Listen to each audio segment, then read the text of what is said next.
గిద్యోనుని పరాక్రమము గల బలాఢ్యుడా అని ఎందుకు పిలిచాడు?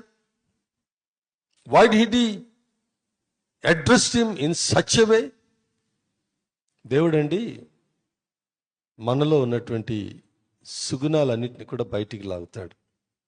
మనుషులు మన బలహీనతలు చూపిస్తారు, దేవుడు మన బలాల్ని చూపిస్తాడు. మనుషులు నీ వల్ల కాదు అంటారు, దేవుడు నీ వల్ల అవుతుందంటాడు. మనుషులు రిజెక్ట్ చేస్తారు, దేవుడు సెలెక్ట్ చేసుకుంటాడు. ఆయన వాడే మాట చాలా అద్భుతమైంది. అయ్యా, రాత్రంతా శ్రమ పడ్డాము, ఇదే స్థలంలో వల వేసి తీసి రాత్రంతా శ్రమ పడ్డాము, ఒక్క చేప కూడా దొరకలేదు నాయనా, అయినను నీ మాట చెప్పున. స్తోత్రం, హల్లెలూయా. అయినను నీ మాట చెప్పున.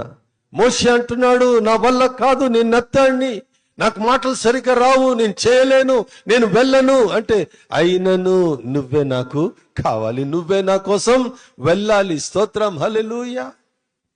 ఈయన కూడా ఎందుకు నన్ను పరాక్రమము గల బలాఢ్యుడు అంటున్నావు?